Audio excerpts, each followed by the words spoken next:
Now will we see the magic?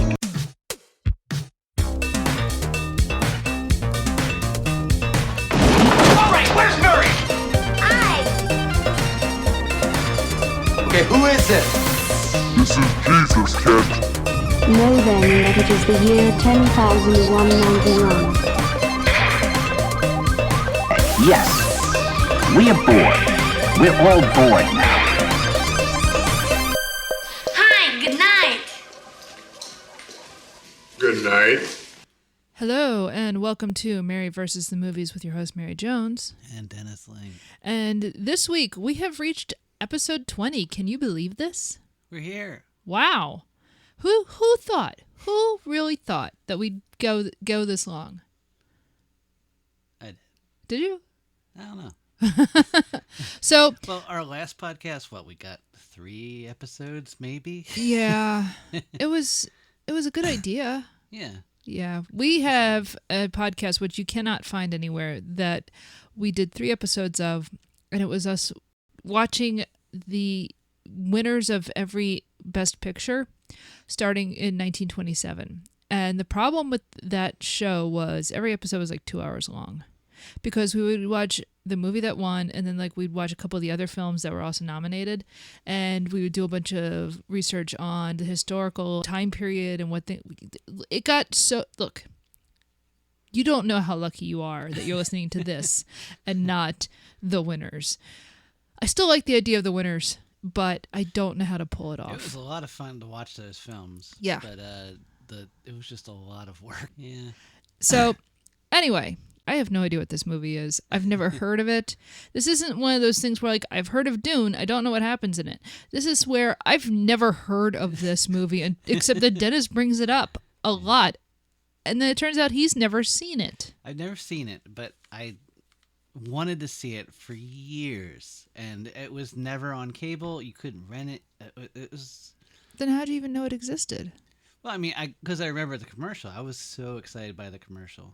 What happened in the commercial that got you so excited? I think Bull from Night Court was in it, so I was a huge fan of him. So you were excited to see Richard Mall? Yeah. Is he in this movie? Oh yeah. Well, are you sure? Have you looked at this movie up on IMDb or anything to make sure that he's in it? No, Is he like a main character? He's a character. I don't know if he's the main character though. But he's the biggest name in this movie. Yeah, in fact, the whole reason that Bull is bald, his character is bald in Night Court, is because of this movie. Wait, really? Because he does, as far as I know, when they were making the show, he had hair in real life. Yeah, but he shaved it for this particular movie. And the producers of Night Court were like, oh, go with that. Wow, okay. It was more intimidating, so. Yeah. Sure. It looks like Road Warrior-ish. I was a fan of Road Warrior, so. Okay, so does it take place on Earth then? I don't know. So, yeah, the film is called Metalstorm, The Destruction of Jared-Syn. Yeah. And that's just word salad. I don't know what... I can't promise this is going to be a good movie. In fact, I can almost promise it's not a good movie. But you know what it is? What? Just under 90 minutes long. Right. I like long films, but, if you're going to give me trash, make the trash brief. Yeah. In the 80s, they knew how to get you in and out real quick. Yeah. So, yeah. Not much of an intro to this one, because I don't know anything about it. Dennis doesn't know anything about it, except that Richard... It was in 3D. It was in 3D. Yeah. Well, what we're going to see is not in 3D, because we had to rent this from Netflix DVD. Yeah. And they did not send us any pairs of 3D glasses, so we will be watching this in 2D. Yeah. It's a shame. I don't think this was even on USA or anything like that. That's the thing. Again, when I say I've never heard of it, I mean I have never heard of this movie. As far as I'm concerned, it does not exist. You'll soon be proven wrong. At least I can guarantee that. It does at least guarantee one exist. thing. Well, should we go watch this movie that we know nothing about? Yep. All right. I tell you how the Cyclops rock, and then you go and turn around and break my heart, and then you go and waste my Cyclops time.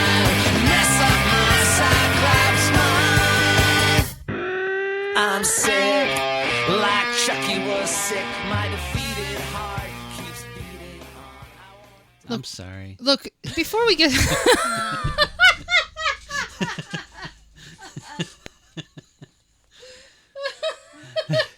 This one's on me.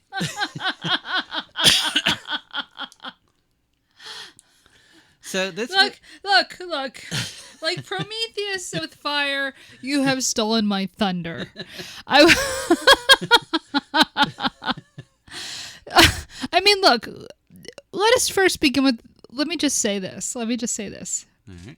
I love you very much. Oh, thanks. We have been together for over 17 years. Yep. You are the light of my life. I am grateful every day that we're together. This movie. I feel the same. Yeah. Let's see how this episode goes.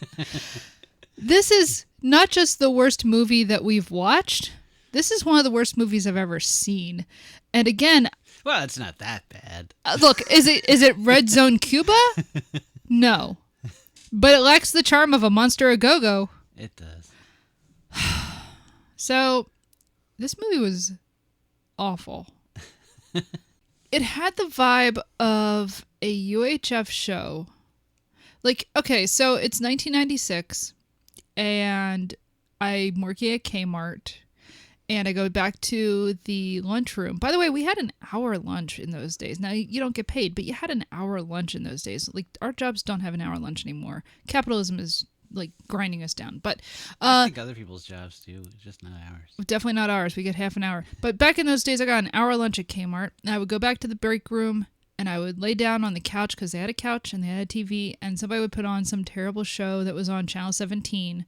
And this had the production values of the type of shows that I would watch, and yet was far more boring because at least those shows were, I don't know, Hercules and Xena, or I guess reruns of The Fall Guy. This is definitely filmed in the same place that they would film The Fall Guy. It's all filmed in parts of, quarries of Southern California. But yeah, this was rough. This exposes a flaw in our plan. Yes. In the construction of our podcast. Yep. So you view me as an older, wiser. Wait. Excuse me while I choke on my wine. Did you just say wiser? Yes. You view me as an older, more experienced, wizened. Wizened, maybe. Yeah. Not wizened. Go on. So, Film goer? yeah, I'm a connoisseur of high and low art, I mean, kind of thing.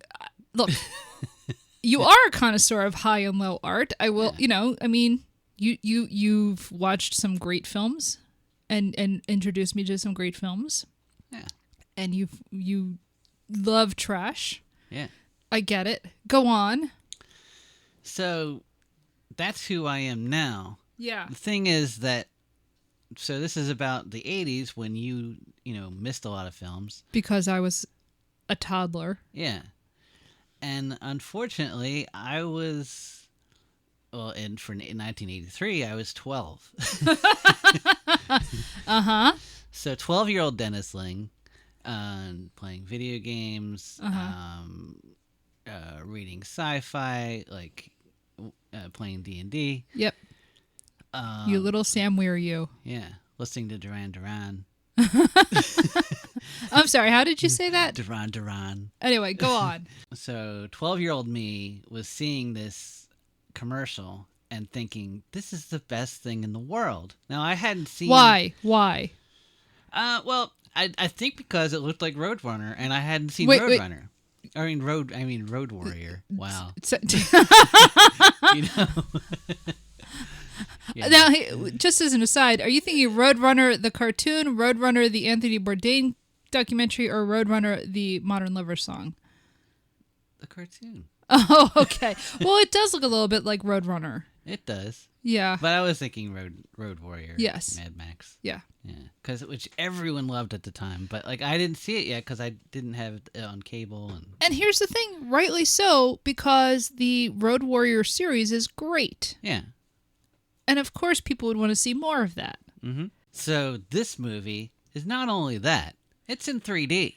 There are bald guys. There's a guy who's shooting goo at your face. Now, we didn't see that. We didn't have it in 3D, so this is not a proper... I mean, a guy shooting goo at your... Never mind.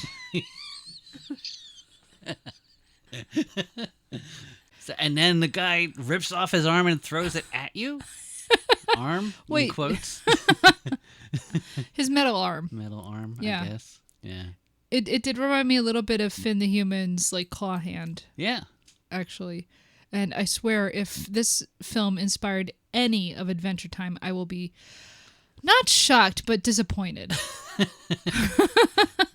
I so wanted to see this movie. I've wanted to see this movie for years. I know. I guess since 1983. Yeah, and like they wouldn't show it on cable, or like I missed it on cable. Because it would ruin the 3D effect, I guess. Yeah, and like I don't remember it being on VHS. I'm sure it was, and I just didn't see it, but, or I just forgot about it. So Yeah.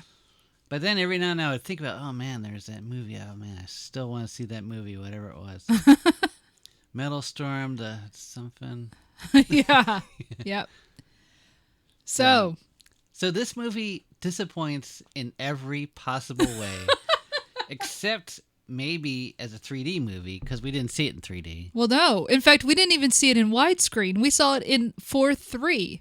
And it was definitely pan and scan. They definitely cut part of it off. Universal, here's the thing. More and more of our film heritage has been lost because of format updates and storage issues. And I'm not even touching on things, how many nitrate films have disappeared.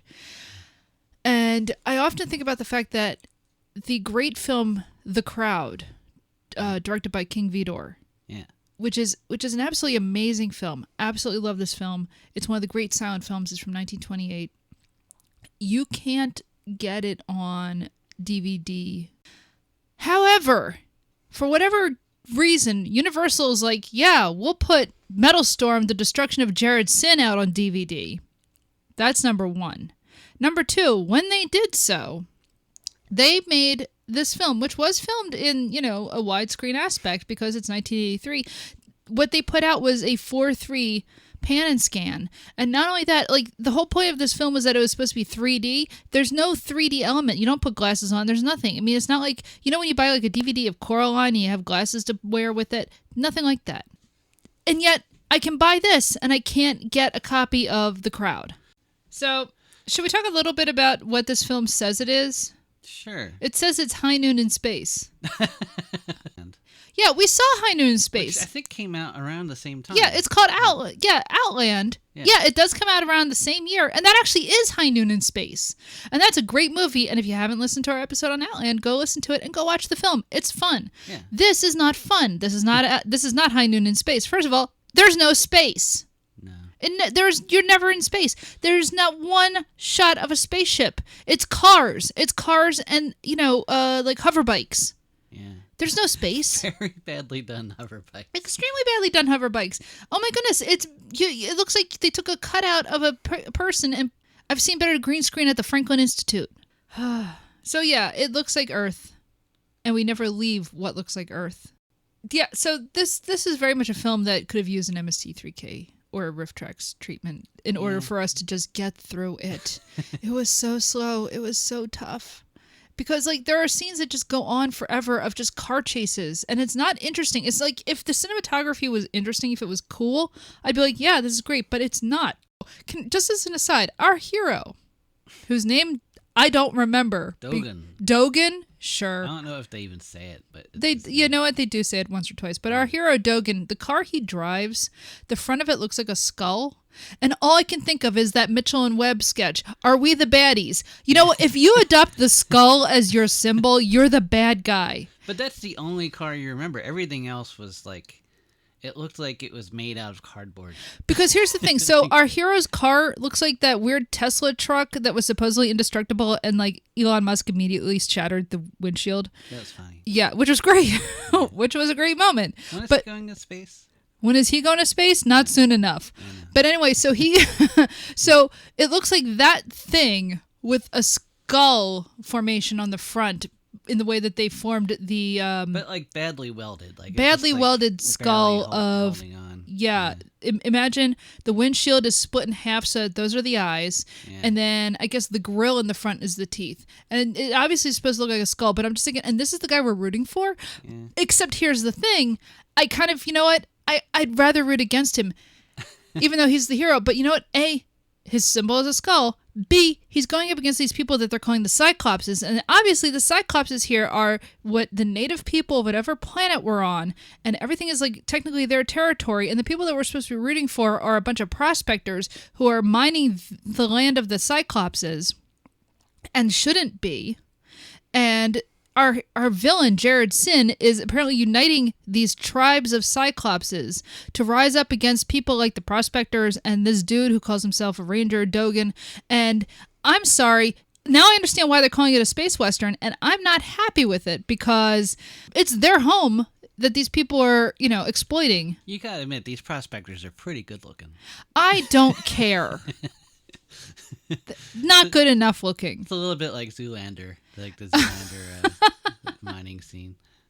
A little bit. It's like, yeah, these people do look a little too good to be miners. And I come from mining stock. I can say that. Insofar as the Cyclopses are supposed to stand in for Native Americans in a Western, and the Prospectors are a stand-in for settlers, and this Dogan guy is a is a stand-in for, the U.S. Marshals or cowboys or whatever. So I get why it's a space western insofar and as he's dressed like Mad Max. And he's dressed like Mad Max. Exactly. He's dressed exactly like it's Mad Max mashed up with a really bad western. Don't call it a space western because there's no space. We never go to outer space. And I found it very frustrating to watch. The only thing that I enjoyed in this movie was Richard Mall, who, on the one hand, it's a bit cringy because he's playing, a Cyclops warrior, but at least he's kind of like leaning into the part a bit. Oh, and Tim Thomerson was all right as a sidekick, as our hero's sidekick. What do you think of Mike Preston as Jared-Syn, the bad guy? It's because his last name is Sin, I guess. Yeah, exactly. He's not enough of a presence. Yeah. There's not. You could tell he probably could have been, like, if he had anything to work with. But he barely has lines. That's actually one thing about this movie is that there is not a lot of dialogue. This could have been a silent film, which is kind of interesting in that you don't have a lot of films without that much dialogue, and there really isn't that much in here. And what dialogue we do get, frankly, doesn't explain what's going on. We had to go and read Wikipedia pages to understand what's going on. We had to, we had to do not a deep dive, but after we watched the film, it was kind of like, what did we just watch? Because we're dropped in the middle of this guy is just driving his car in the desert, and then people who are Cyclopses who are kind of partially cyborgs are just killing people who are digging up crystals. Oh, they're using a crystal to steal their souls. Yeah, whatever. And putting it in a giant crystal. So yeah. Like that. And then, but what gets me about that is, so Jared-Syn is then taking people's souls and putting them in a giant crystal to power his magic, and that's terrible. And you would think then, in a typical plot, it would be, okay, if we can free people's souls from the crystal, but they never resolve that. They just blow the crystal up. So, is there anything we want to say about the plot? Like, a couple of prospectors come across a crystal. It's played by Kelly Preston. Right, it is Kelly Preston, yeah. A young Kelly Preston. And and her father, who's an uncredited Clark Gable. It is not Clark Gable, but he looks and acts a little bit like Clark Gable. I have to say that you have a point there. Yeah, so they're prospecting. They come across a crystal, but the Cyclopses don't like that they're digging up the caves that they're in and kill the dad. And they smash his glass. Yeah. Like he gets this crystal and then they smash it. They smash it and they take her hostage, and she is taken off to... she's taken hostage later. Oh, that's true. Yeah, that's right. Because with the warrior, she's strong. Oh, God. Yeah. So here's the thing. There's an entire... Obviously, there's a whole world that's going on that we're not really informed on. And so here's the thing. I take back everything I ever said about Dune. I know I complained that I felt like I was getting a whole lot of information and didn't know quite what was going on and trying to figure... No. No. I take it all back. Dune is so much better than this. His soul is sucked into a new crystal to help power Jared-Syn's power because he's a space wizard. Yeah. And his whole thing is he's going to unite all of these Cyclops tribes. And Jared-Syn's son, Baal. Bah. Spelled like the ancient Mesopotamian god. Yeah.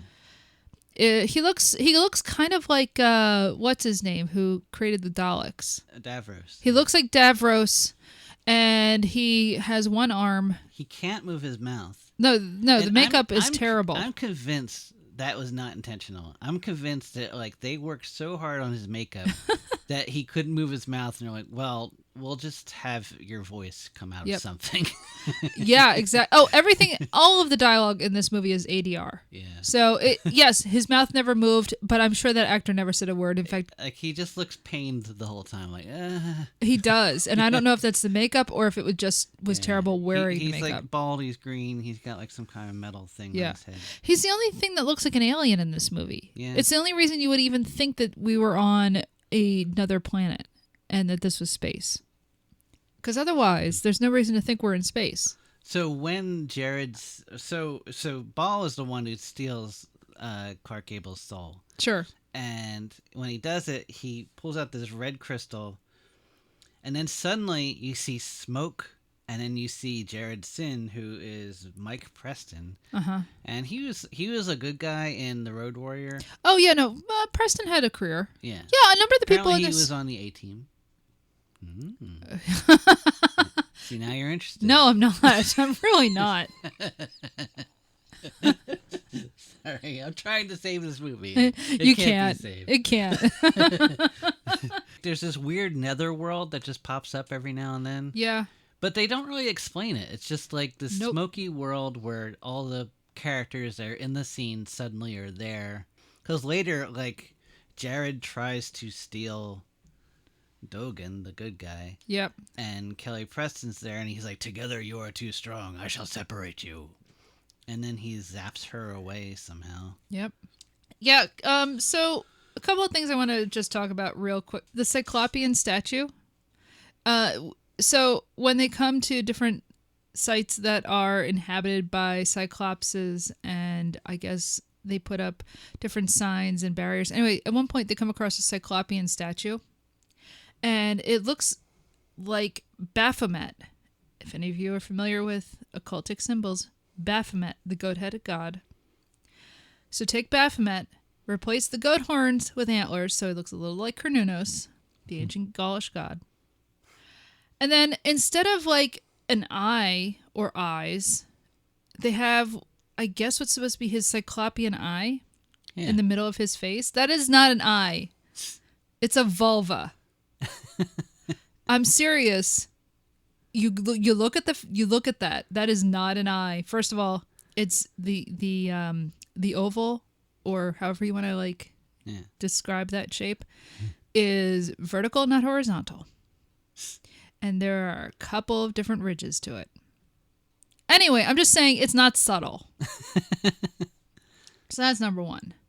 Number two. It's kind of the only interesting thing in the movie, though. That's the thing. I'm like, let's explore this a little further. I want to know more about Cyclopean culture. Why is this their depiction of like the one eye that they have? Is there like a weird mother cult? Is the fact that this statue is based on Baphomet mean that like they worship like a hermaphroditic god? I mean, what are we going for here? This is interesting. Let's explore their culture a little bit more. But no, they're just supposed to be savages, and we're fighting them. You know, that would have been in the sequel, sweetie. No sequels. Absolutely. Yeah, that's the thing. This movie... Metalstorm, the continued destruction of Jared-Syn. They don't even destroy him at the end. He does not get destroyed. He doesn't get destroyed.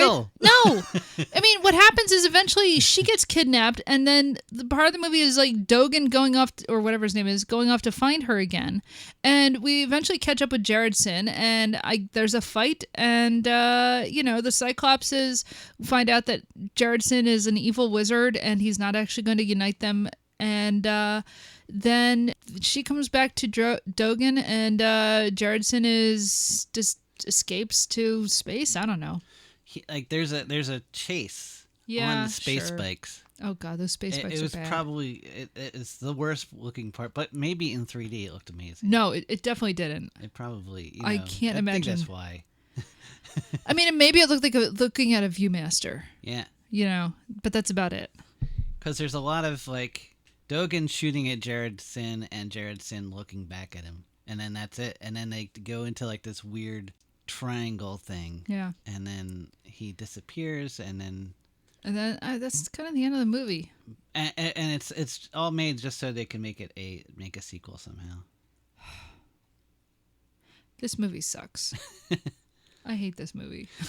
So yeah, that movie, Metalstorm, The Destruction of Jared-Syn, which featured neither metal nor storms, nor frankly the destruction of Jared-Syn. No. But it's a movie. So I was reading up on the whole 3D fad of the 80s. 3D was big in the 50s, and it never really went away. Like there was like. I mean, it's not like it stayed around that much, though. Apparently, there was a movie called The Stewardesses in the 70s.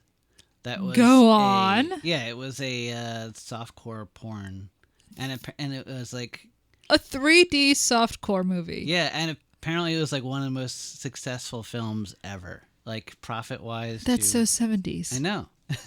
Wow. So that was 70s, and then in the 80s there was a movie called Coming at You, which is a great title for Yeah. a 3D film, and it was Perfect. a Spanish-American film. Okay. It was a Western. It was made by two like Xerox salesmen, which is great. And it didn't star anyone, but it did well. And then there was a sci-fi movie called Space Hunter, which apparently had the same budget as Star Wars, but didn't really make as much. No. But it starred, I think that was the one that starred Molly Ringwald. Molly, how old was she? This is very young. Like, is this pre-Facts of Life? Was she in Facts of Life? Yes. Oh, I didn't know that. Man. Huh. George Clooney was on Facts of Life. Huh. I know. That doesn't matter. He was also on Roseanne. Anyway. Yeah, so go on. 3D movies.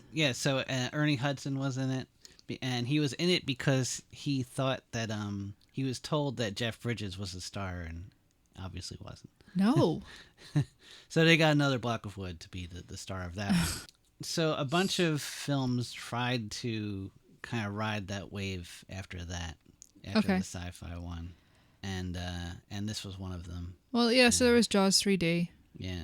I feel like Friday the 13th 3D. Thank you. That's exactly what I was about to bring up. Yeah. Which I have not seen, but yeah. He shoots someone with a spear gun. Cool.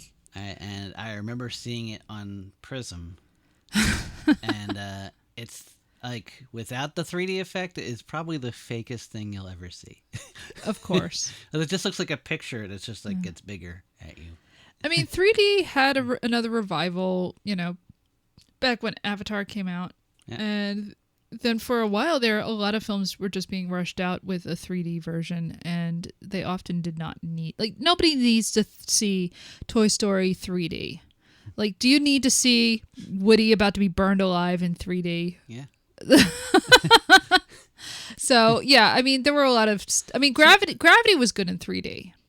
Yeah. I liked Gravity in 3D. I liked Coraline, because they actually did something interesting with it. But, like, a lot of 3D film just does not appeal to me. See, I think that Force Awakens, the Star Wars J.J. Abrams thing, I think that's what killed 3D. Thank God. Or at least calmed it down, because they specifically said, we're not doing this in 3D. Yeah. You are doing it on film or whatever. I think between that and also people going and seeing the first Hobbit movie and being like, nope, this is not working. Yeah. I think that kind of helped calm people down on 3D.